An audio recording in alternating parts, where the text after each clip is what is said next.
All right, guys. So we left off in anecdotes, and so please remember that anecdotes are stories from your own experience or others. It's kind of like when you're sitting around a campfire telling stories to other people. And they may be true, they might not. So that's why it gets a strength rating of 3.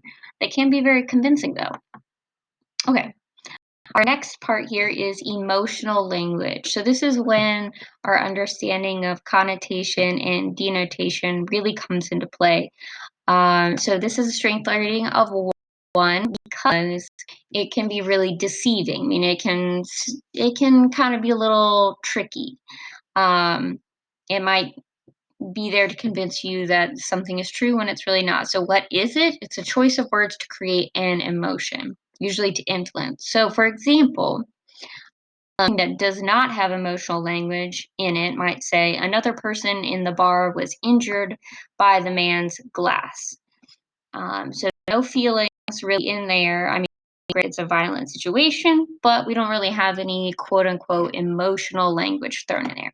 Now, the emotional language version, right, as innocent bystanders suffered facial injuries when Thug launched his glass across the bar. So we've got some specific words in there that might draw out some negative emotions in us. So we've got words like innocent, that definitely has a positive feeling to it, right? So remembering our connotation.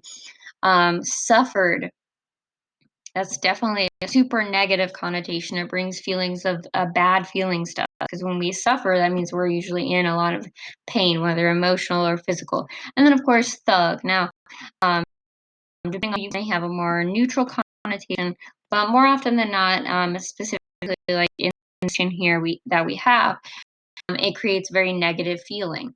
And so this language can be used to kind of manipulate us into believing what the author wants us to see. So that's why it's got that one very strong, it's not very good type of evidence. Now, analogy. This is something that's new for you guys. The strength rating of analogy. I apologize, this little star has kind of fallen off.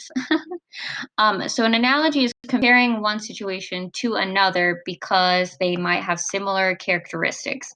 Um, so for example, I'll start with the picture down here. You might compare the Earth to a peach because the Earth has a pit in the center that we call the core, and the peach has a has a peach pit. Right? They're very similar, so we can kind of compare them. So an example might say, actually, cars are an example of the approach we need to apply to guns. So this is about gun laws. It says we don't ban cars because cars can hurt people, but we don't ban them because they can kill people. We instead require driver's licenses, seat belts, airbags, padded dashboards, things like that, to protect people from death and injury in a vehicle.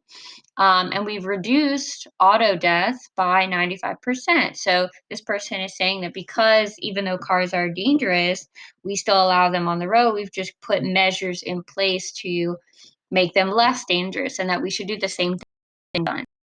Um, so for our last one, this is our last piece of evidence that we often see in um, argumentative text to support a claim, and this also has a strength rating of 1. So we really don't want to see a whole lot of opinions in a good article. So an opinion is what the author thinks, believes, or infers in reference to the claim. It's what the person believes either should be done or should happen um, about the claim. So for example, dogs than cats because dogs usually come to you when you call them and dogs respond to their names, and you can teach them tricks. So obviously this is an opinion, and so it can depend on the person who's reading whether you agree with it or not. That's why I say 1 strength rating. It's not super convincing when you hear it put in very simple terms like that. So hopefully, this helps you guys understand the different types of evidence that we have. Since there are 7 different types, it might make it a little bit difficult, but I hope that this video and the document help you in understanding these 7 types of evidence used to support a claim. Bye.